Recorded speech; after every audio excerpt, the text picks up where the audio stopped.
Hello again everyone, it's me, Madam Macabre, and welcome to another facecam video.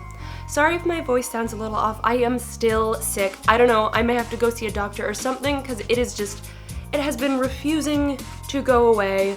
So it's been making recording and doing stuff very difficult. That's also why I haven't been able to update my side channel for a while, because being sick has made me more exhausted than usual, and the neighbor's dog is barking. I don't know if it's picking up, but I'm about to close that window because it's annoying as hell and I'm sick and cranky. Anyway, I thought it would be fun, as you guys saw in my previous facecam video, to do a more recent question and answer video with your guys' questions. And this time, instead of going to Twitter and Tumblr like I had in the past two Q&A videos, I left it open to my YouTube comments.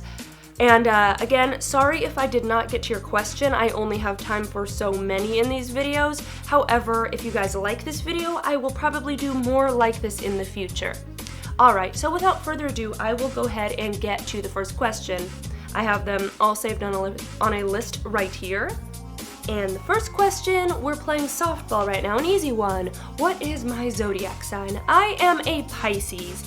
And while I may not 100% believe in astrology as anything more than a pseudoscience, I do think that it is a lot of fun and that the whole Pisces sign thing does really fit me to a T. So pseudoscience or not, I think it's pretty neat and it's kind of fun. You know, if anything, I like to read the quizzes and all those different things.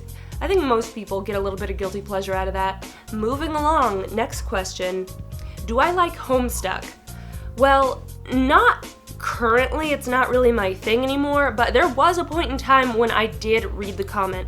Mind you, I never got so crazy into it that I like cosplayed from it or anything, but I definitely was following the comics.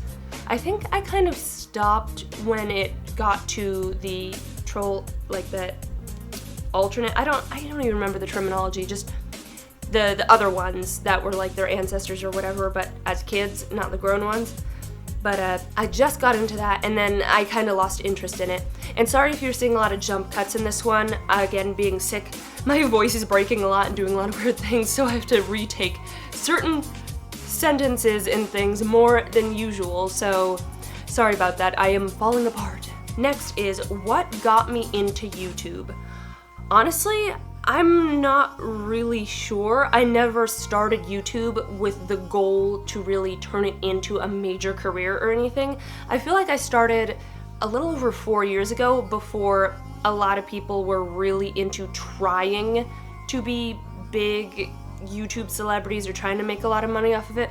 Honestly, it was just so I could put my comic dubs up and read some scary stories. It was just for fun, honestly. So what got me into it was just another avenue to creatively express myself, I guess. On the same vein of questioning, what did I originally intend my channel to be for? Well, I kind of answered that before. Honestly, I just wanted to do comic dubs and scary stories. Over time, it kind of morphed into more exploring different areas of horror, as well as you guys know, a lot of my original music, which I know I haven't been updating as frequently as I should with that. However, you gotta cut me some slack, because if I can't even talk right now, there's no way I can sing. I do have another song in the works. However, the problem is I want to make a really complex art video for it, and my energy has just been way too low. But I don't want to release it without that video, so I'm in a rock and a hard place right now, but when it does actually come out, it's going to be very cool, and you guys are really gonna like it. It's just getting healthy enough that my energy level is up and getting that motivation to just do all the art. I don't know. Well, whether or not I just give up and do another song before I release that one, we'll see, but I will eventually get that one out for you guys. I will make my goal be to try and get it out for Halloween. How about that? Okay, this one is not so much of a softball question. Someone is asking why I never seem to respond or do anything in regards to Laughing Jack songs. And I don't want to get too in-depth on this one because I don't like to dive way into the past. However, I'll be honest with you guys, I will probably never do a Laughing Jack song or any projects really in depth with him, just because there was some bad blood in the past with his author. Now, mind you, everybody who was involved at that point in time has moved on with their lives and is trying just to do their own thing, and you know what, that's great. I don't wish any ill will on his author. I don't even know what he's doing in his life, honestly. If he's going on and doing his own thing and growing, that's great, and I wish him the best. However, because it was such a sore spot in the past regarding his author, I don't want to do a song with that character and have it inadvertently kick dust up with some of the people that had issues with the author, including, it's too hairy of an issue. Nothing against anybody who loves that character. I can understand the appeal. It's not even the character that I personally have an issue with, it's just bad blood in the past. So I'm just not gonna touch that issue. I'm really sorry, you guys. Now back to another easy peasy question. What is my favorite cryptid? Well, I like a lot of them, but my favorite has always been Mothman. I think he is adorable and fluffy, and I actually have him on my bedspread because Mothman is adorable. He is best cryptid. Okay, but on to the next question. Since that one was so easy to answer, there goes my voice cracking. It's fine, we're fine. What is my opinion on furries? Honestly, I don't really know a whole lot about the furry subculture, so I'm not the best person to like give any real deep insight. Just from as far as I know, and the couple people I've met, they're not too different from cosplayers, I guess. I mean, I'm a cosplayer. It's just replacing human and humanoid characters with animals. You know, you spend way too much money on supplies, way too much time crafting a costume. You gather, you take pictures, you go to conventions and stuff. I mean, when you break it down like that, it's not too terribly different from cosplaying. Yeah, I guess there is a history of like a weird fetishized side to it, but I feel like it's unfair to lump an entire community in with like the weird outliers. So my honest opinion is, while I don't really understand it and I don't think it's my personal cup of tea, I don't really have any problems. I mean, at the end of the day, to me, it seems like it's a very similar family tree to cosplaying as a hobby, you know? You love costuming, you love showing off the costumes you spent all that time in. You know what? Just don't hurt people and you're fine. Do I like anime? Well, honestly, in middle school and like maybe my first year of high school, I was kind of a weeb. So during that point in my life, yes, I liked a lot of anime. I don't dislike it or anything now. I think just I've gotten to the point where I don't really have the time to keep up with. So much stuff comes out and I can't not really keep up with it all. I mean, the most recent one I watched was One Punch Man, and I really like that one a lot. So I do still like anime. It's just I have to be picky and choosy with the ones I watch because I don't have a whole lot of time. So if you have good recommendations, I will happily take them, because if there are days when I have downtime or I'm traveling, like I will check that out. I do not have a problem with it. It was a big part of my past. It's just you gotta pick and choose when you get to this adult stage in life and you don't have so much time. It sucks, man. The next question is in regards to my Dr. Locklear series, and they want to know if I am going to be writing more stories with Locklear, and yes, I will be. I actually have several more planned out. I already have 3 in a series. My ultimate goal with the Locklear series is to do enough short novellas that eventually it would be enough to fill up a decent length like ebook or something, and then just publish them all together and have a big self-contained series with him. It's just, again, with the whole time issue, I am working on it, and every now and then I'll go and I'll start doing a little progress. I've got stories outlined and everything. It's just so much to do, pulling me in a million directions. Okay, this one I'm going to have to read from the source because it is a longer question, so rather than just writing down a quick summary of the question, I had to copy and paste the whole thing. So they basically said, back when I joined Mr. Creepypasta in the Jason the Toy Maker story, how did I feel to know I was voicing with Chuck Huber, who voiced so many memorable anime characters? Honestly, I'll be honest with you guys, Mr. Creepypasta did not tell me he was going to be working on that project with us. So basically, the way that Mr. Creepypasta usually approaches me, honestly, for collaborations, it's, hey, do you have a couple minutes? I need a female for this role, would you mind doing it? And then he blasts over the lines and stuff, and I'm like, oh, sure, no problem. And then I blast the lines back. And then it was more of a case of, I sent it to him, and then, oh, by the way, this is who's also working on the project with us. And then that's, oh, I see. That might have been interesting information to have beforehand. Thank you for letting me know. You know, that may have been a blessing in disguise, may have, like, psyched myself out if I had that knowledge before. I don't know, but honestly, like, I really didn't know until after the project was already rolling on its way, so thanks. Okay, moving along. Do I plan on opening another P.O. box? Yes, I would love to open another P.O. box. See, the reason I was able to easily get one in my old town is it was a little bit of a smaller population town.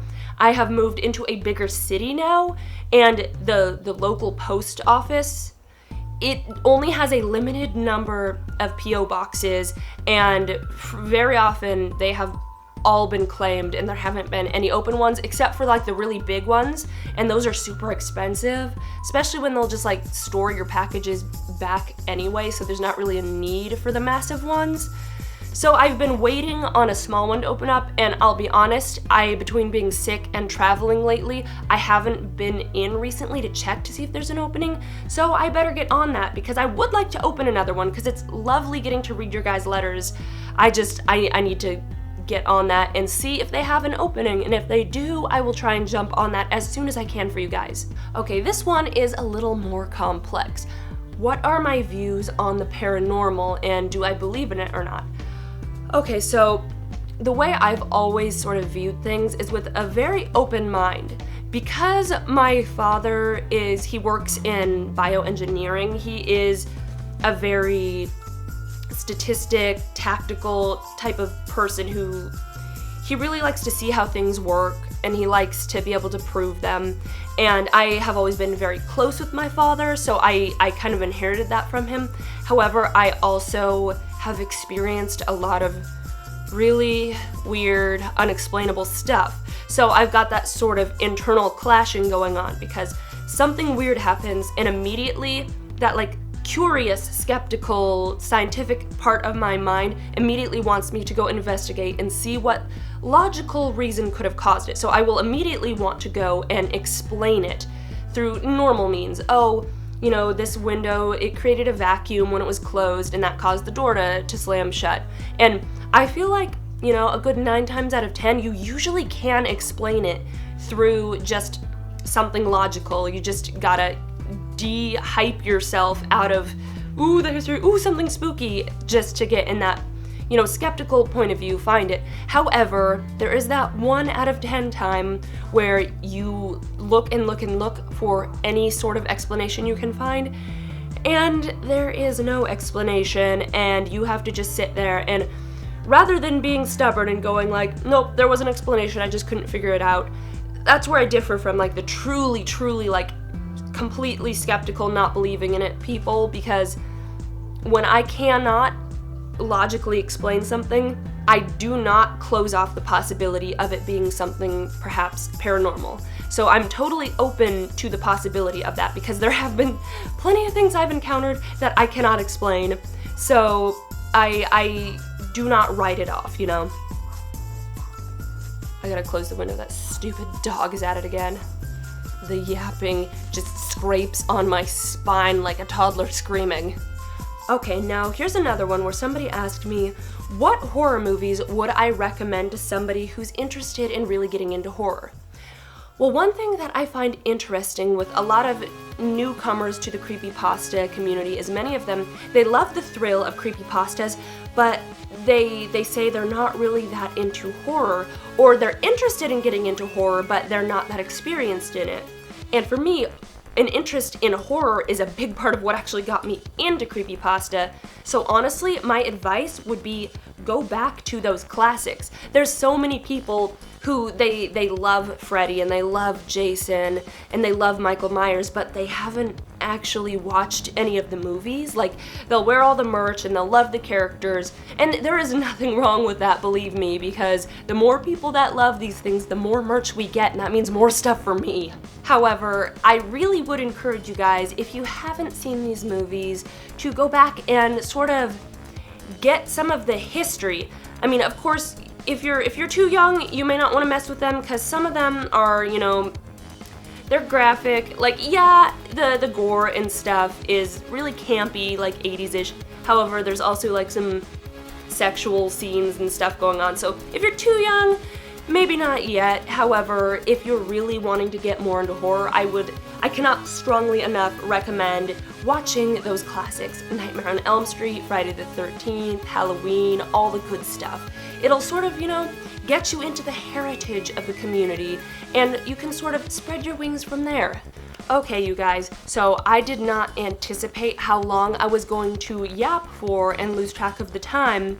So I am actually going to have to end this video here before it gets ridiculously long. However, I did not work all the way through my list, so that means y'all will get a part 2 of this. So I'm sorry to have to end here, and you may still get your question answered in part 2. But that is all I have time for today. I hope you guys enjoyed this video, and I will catch you all next time. Thank you so much for your support. That is all for now, and remember to stay creepy. Bye-bye. Thanks for watching, and before you go, here's a special shout out to my patrons who donated $20 or more.